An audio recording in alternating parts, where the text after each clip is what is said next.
हिल mention के अंदर आरोही इस वक्त बेसमेंट की तरफ जा रही थी।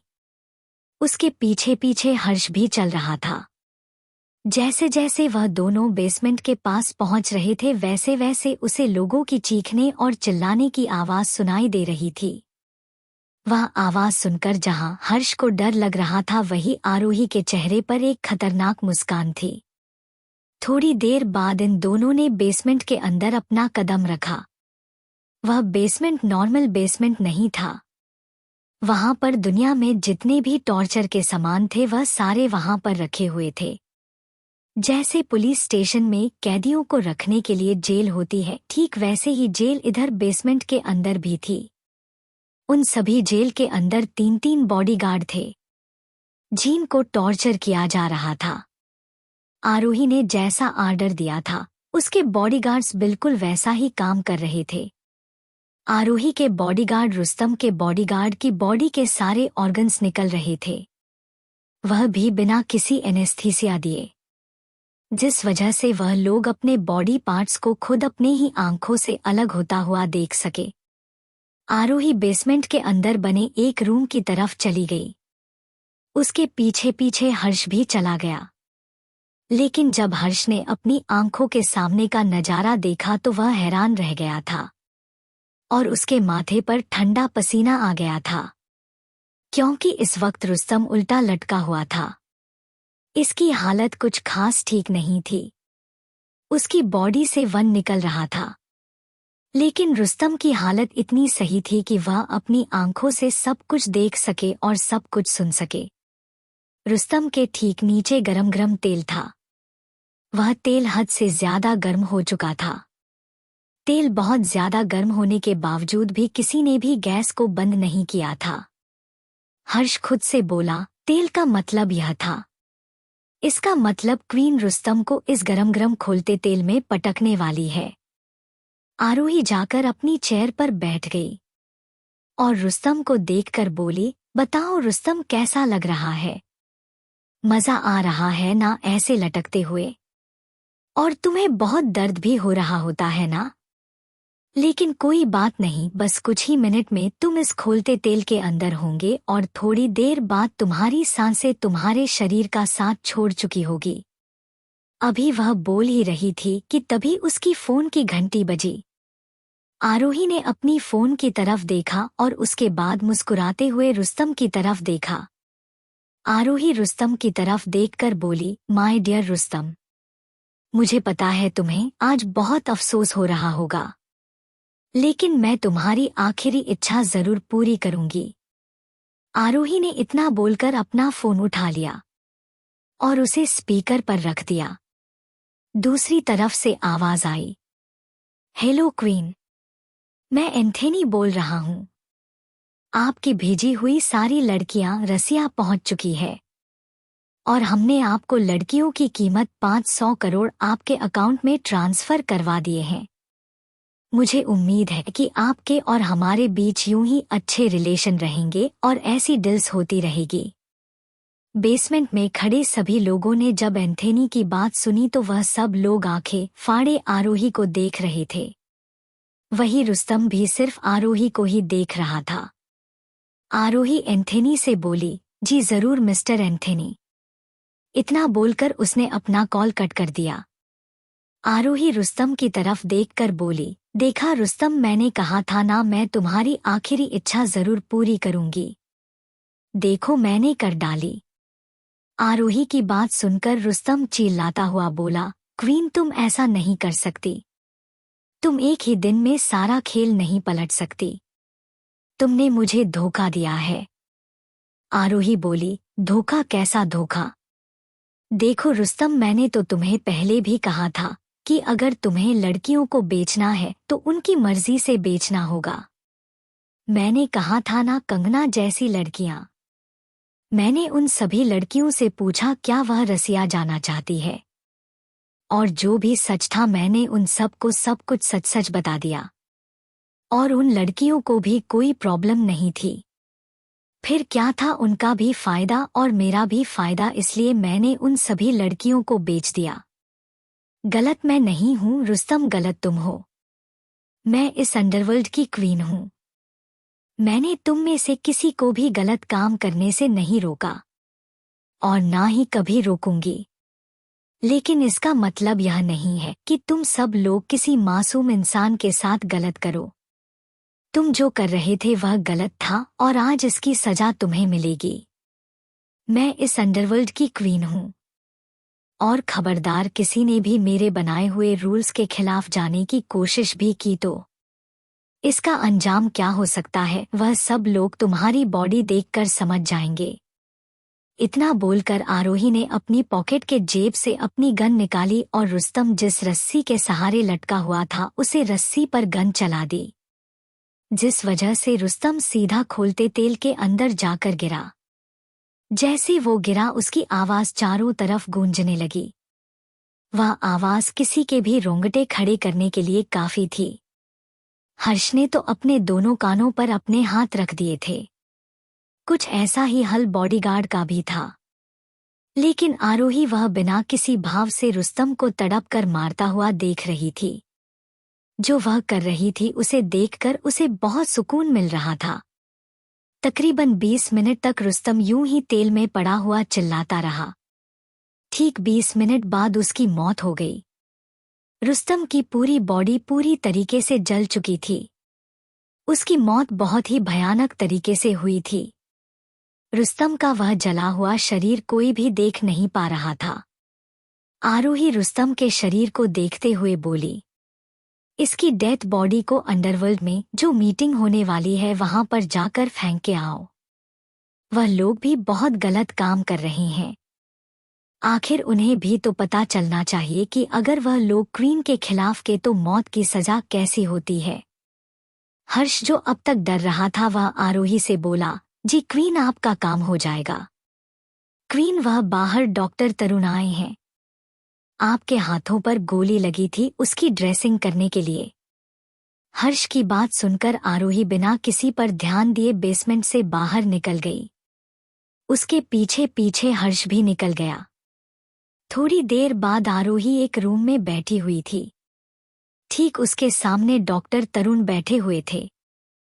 तरुण आरोही के हाथों की ड्रेसिंग कर रहे थे। आरोही के हाथ पर गोली लगी थी। तभी डॉक्टर तरुण में आरोही के हाथ पैर थोड़ा ज्यादा प्रेशर दे दिया, जिस वजह से आरोही के मुंह से अचानक से ही एक शब्द निकल गया, मम्मा। वहीं दूसरी तरफ मुंबई में रूप जी जो अपनी गुड़िया को साथ में लेकर सोई हुई थी वह अचानक से जाग गई। रूप जी अभय जी को जागते हुए बोली, अभय अभय उठिए ना।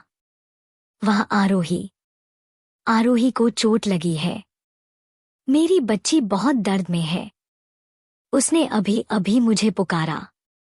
अभय प्लीज मुझे मेरी बेटी के पास ले चलिए ना। इतना बोलते हुए रूप की रोने लगी।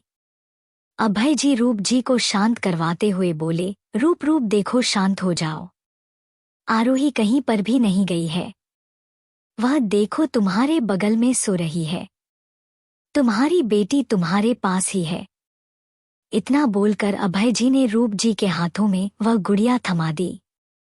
रूप जी ने जब वह गुड़िया देखी तब उस गुड़िया को कसकर अपने सीने से लगा लिया और वह उस गुड़िया के फेस को चूमने लगी। रूप जी रोते हुए उस गुड़िया से बोली, मेरी बच्ची मैं तुझे कभी खुद से दूर नहीं जाने दूंगी। मैं यही रहूंगी, हमेशा तुम्हारे पास ही रहूंगी। इतना बोलकर रूप जी ने उस गुड़िया को फिर से अपने सीने से लगा लिया और अभय जी रूप जी को सुलाने की कोशिश करने लगे। CH46 सच क्या है। 2 दिन बाद आरोही इस वक्त अपनी गाड़ी में बैठी हुई थी और वह कार हर्ष चल रहा था। तभी आरोही का फोन बजा। उसके फोन के ऊपर मां नाम फ्रेश हो रहा था। आरोही ने फोन उठाया और दूसरी तरफ से आवाज आई, नीत्या बेटा कहाँ हैं आप? आप कितने दिनों से अपने कॉलेज के प्रोजेक्ट के लिए बाहर गई है। अब बस बहुत हो गया। अब मुझे मेरी बेटी घर में वापस चाहिए। समझी आप आपके कॉलेज वालों को बोल दीजिए कि आप घर वापस आ रही है। आरोही बोली, अरे मेरी प्यारी सी माँ पहले सांस तो ले लो। आप एक सांस में कितना बोल जाती हो। मैं बस शाम को वापस ही आ रही हूँ। मेरे कॉलेज की तरफ से जो प्रोजेक्ट था वह पूरा हो चुका है। मैं घर आ रही हूँ।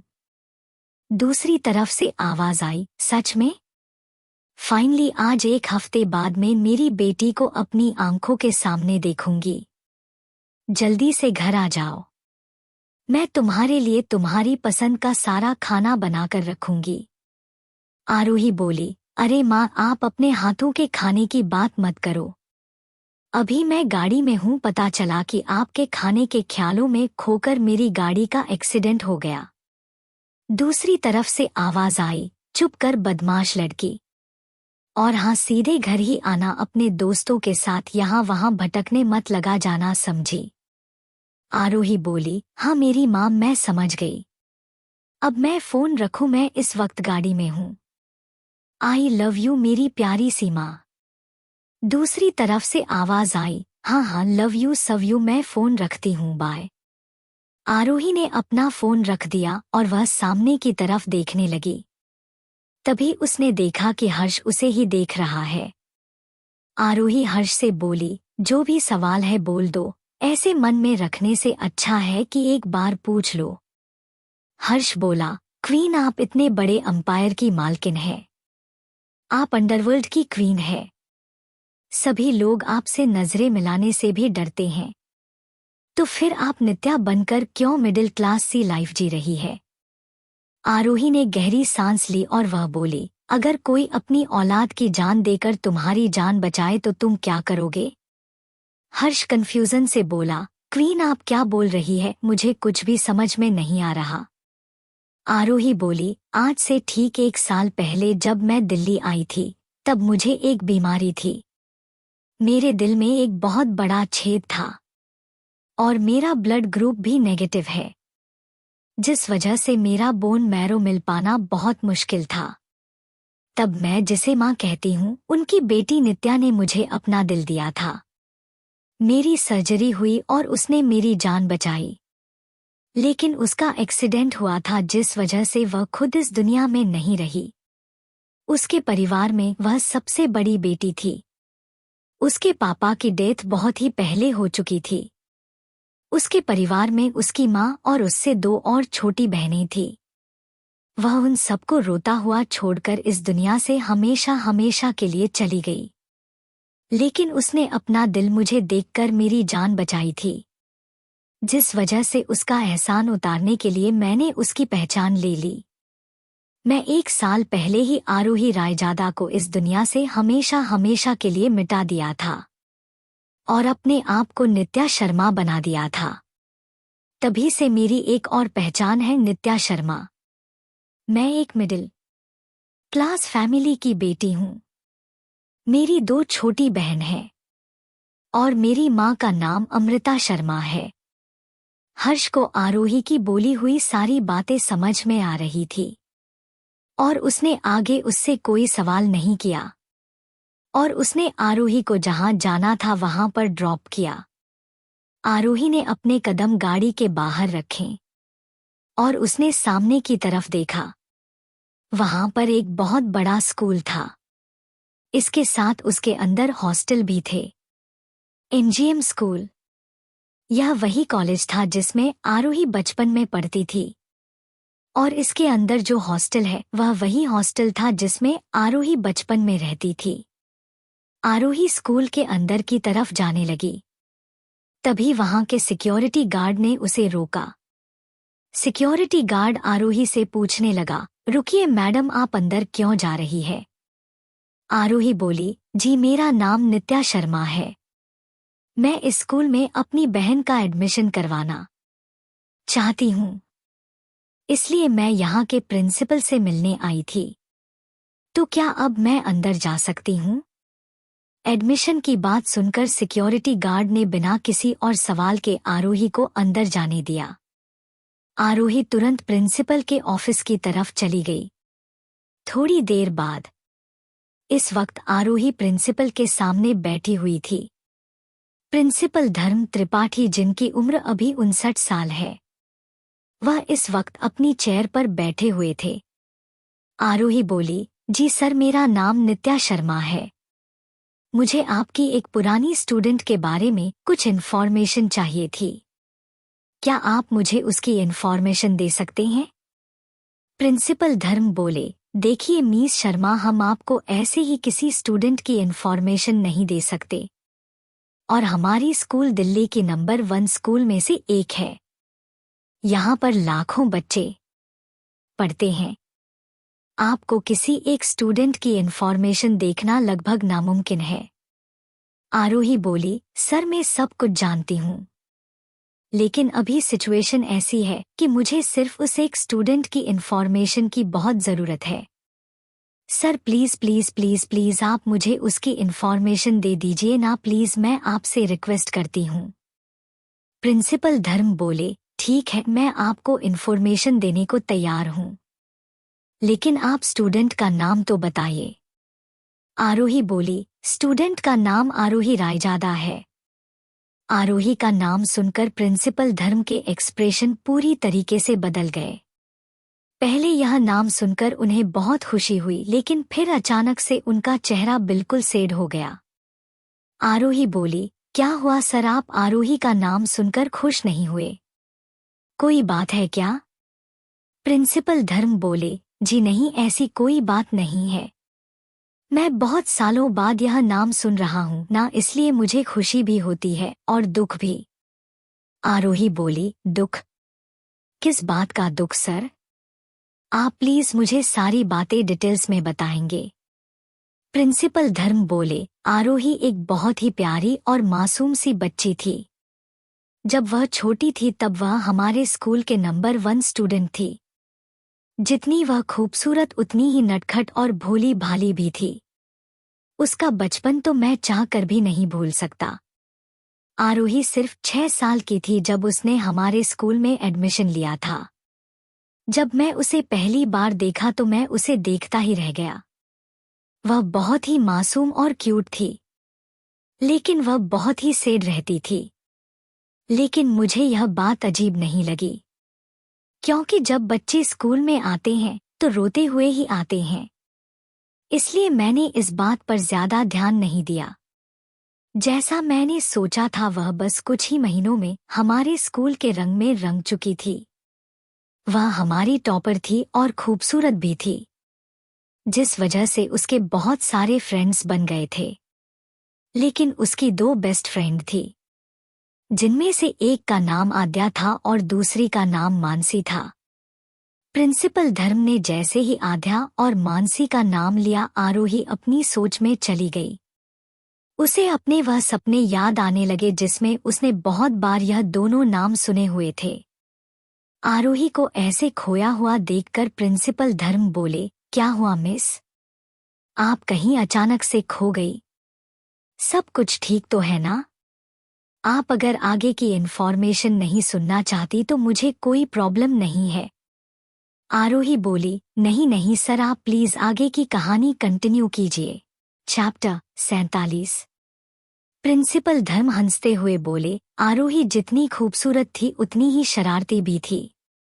एक दिन उसने अपने दोस्तों के साथ मिलकर बॉयज हॉस्टल में पटाखे फोड़ दिए थे, और इस बात से डरकर कि मैं उसे पनिशमेंट दूंगा, उस लड़की ने मुझे बाथरूम में बंद कर दिया था।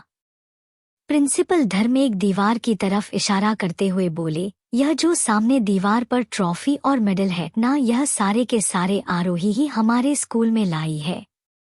यह जो सबसे बड़ी वाली ट्रॉफी तुम देख रही हो ना, यह तब की है जब आरोही और उसके दोस्तों ने मिलकर एक फुटबॉल मैच जीता था। आरोही उस दिन बहुत ही ज्यादा खुश थी। उस दिन जब मैं उसे देखा वह आखिरी दिन था जब मैंने उसे मुस्कुराते हुए देखा था।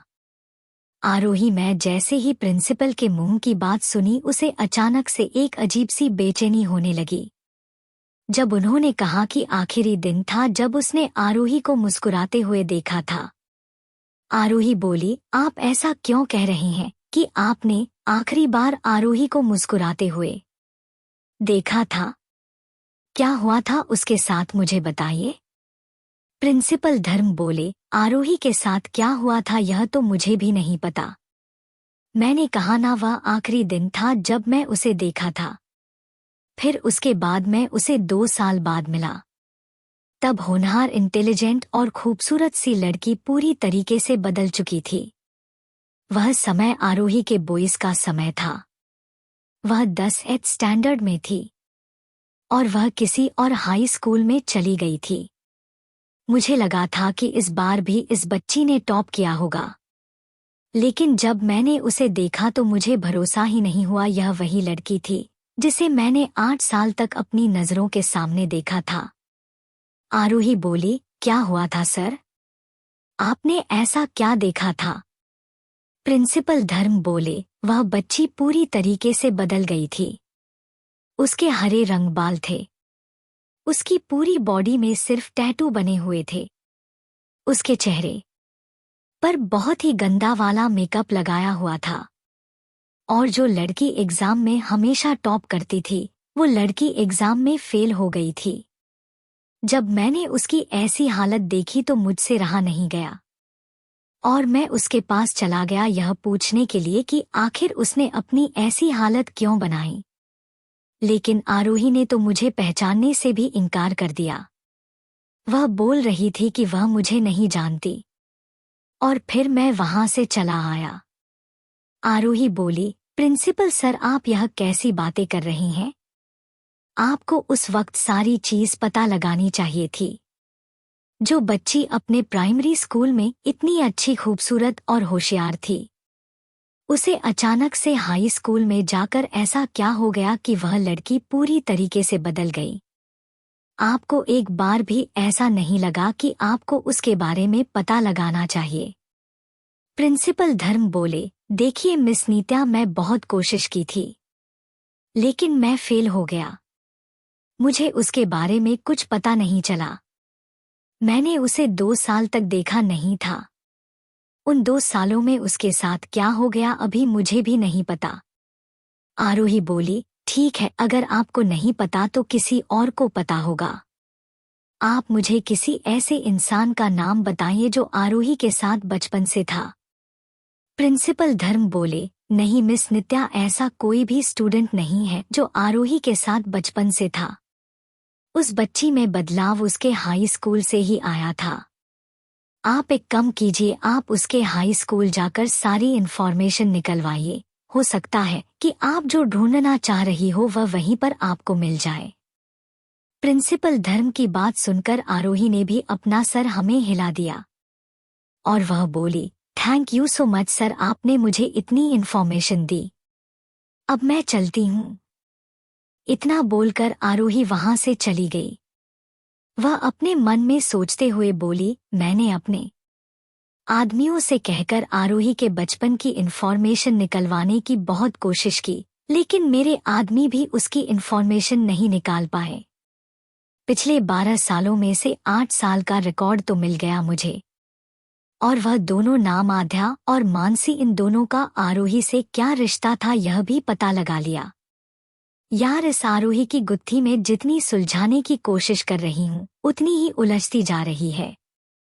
लेकिन सच्चाई चाहे जो भी हो, मैं सच्चाई की तह तक पहुंच कर ही रहूंगी। मैं यह बात जानकर ही रहूंगी कि आखिर उसके साथ इन 12 सालों में क्या हुआ था। आरोही अभी यह सोच ही रही थी कि तभी उसके कानों में कुछ आवाज गई और उसने वहां पर देखा। वहां पर एक माँ बेटी मस्ती करते हुए जा रहे थे। वह माँ अपनी बच्ची से बोली, मेरा बेटा ऐसे भागा दौड़ी नहीं करते। अगर आप ऐसे करोगी तो आप गिर जाओगी। चलो एक जगह पर शांति से बैठकर खाना खाओ। आरोही ने जैसे ही मीरा नाम सुना वह अचानक से अपने ख्यालों में खो गई। उसका सर अचानक से दर्द करने लगा और उसके ख्यालों में कुछ तस्वीरें दिखाने लगी और उसके कानों में कुछ आवाजें गूंजने लगी। मीरा मम्मा, मुझे जल्दी से खाना खिलाओ, मुझे भूख लगी है। मीरा मम्मा, आप मेरे लिए गिफ्ट लाई। मीरा मम्मा, आज मेरा बर्थडे है, आपने मेरे लिए वह स्पेशल केक बनाया।